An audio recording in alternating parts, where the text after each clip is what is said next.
It's cold, right? You want to protect yourself, so you take the fur and the hide and you make clothes. So the Gravettians were the first people to invent sewing. Out of bones, you make the bones, you put a needle on it, you put a thread through it, just like you'd make modern sewing needles today. And they made shoes, they made clothes, and in some sense you could say the Gravettians invented clothing. And one of the reasons, I don't know, is maybe somewhat to a stretch, or the reasons we're not walking around naked, is perhaps because the Gravettians actually were a culture that said clothing is important. And it was not just, of course, that they helped to keep you warm, right? So, which is an important sort of part of it. So here we are in the Nenets. The Nenets are up in sort of Siberia. Very few authentic Nenets survive anymore today. They're reindeer, basically hunters. And so you can sort of see in their house, right, and the woman, the grandma, is preparing the boy his first sort of set of warm clothes. So you have, in some sense, the distinction between these Gravettians and their fur and their clothes and the technologies of sewing. And in the South, where obviously it was warm, you didn't need clothes.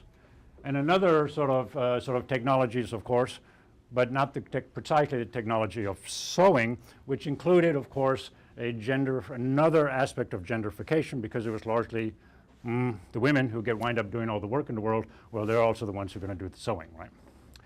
So, and sewing is hard work. You've got to take the hide, you've got to clean it, you've got to tan it, and maybe this is where maybe the men helped. But after that, I mean, it's, you know, it's hard work. You've got to chew the leather, and you got to make it soft, and you lose your teeth, and then you got to make the holes. And so we see here a very important sort of technology, but at the same time, an important differentiation where the technology went with the women. But clothes were also more than just something to keep warm. So here we see a Gravettian grave, and it's embedded on a field of ochre. So there's still ochre is, of course, in the First Society world, one of the staple, the mineralogical staple of all First Society. So, you know, I told my wife, when I die, make sure to put some ochre in my coffin, you know. She goes, oh, you know.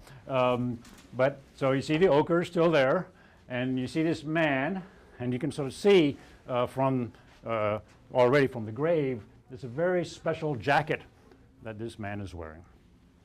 And the jacket is just absolutely gorgeous. It's got ivory from the mammoth tusks being filed down into little beads, holes drilled through them, which take huge amount of labor. And you can sort of see the beautiful, I mean, this is, you know, Caran d'Ache, you know, fashion magazine, 25,000 BC, you know, this guy, you know, is a fashionista. So, and he had a band and he had a headband. I mean, one cool looking dude. Now, we don't know if he was a young guy or an old guy. I suspect he was actually an older guy, not a young guy, but, you know, who knows really. But was certainly a man. And certainly, and the jacket meant something more than clearly he was just, you know, putting a shawl around him, right? This jacket was the product of probably maybe a year or a year and a half of labor of women working the material, right? So the jacket meant something. And clearly it meant some sort of prestige. And if you're a hunting society, you got to band together in a slightly different way than if you're in a savanna society, where the animals come to you, the animals come to the drink hole, and you can chase them down and hunt them. Here, in the cold and bitter, open tundra, the fight is fiercer, the stakes are higher. So clearly we see the emergence of a more centralized social structure, something maybe akin to a chieftain society, but maybe not quite yet. But we see more of, you know, greater authority in sort of the leading men of the things. They also found in the grave this sort of thing that no one knows, has any clue what it is, but maybe just some sort of insignia, perhaps. So the relationship of sewing, genderification of sewing technology, and then the production of clothing had sort of a huge sort of impact. And this sort of impact sort of travels all the way across the northern hunting culture. So if you go to the American Plains Indians here in the United States, the jacket that is worn by the chiefs and that are handed down from chief to son is sort of the ceremonial jacket. The warriors among the Plains Indians didn't wear jackets.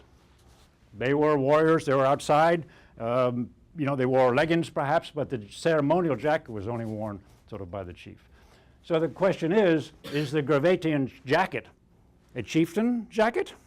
Probably something like that, right? Some sort of authority jacket.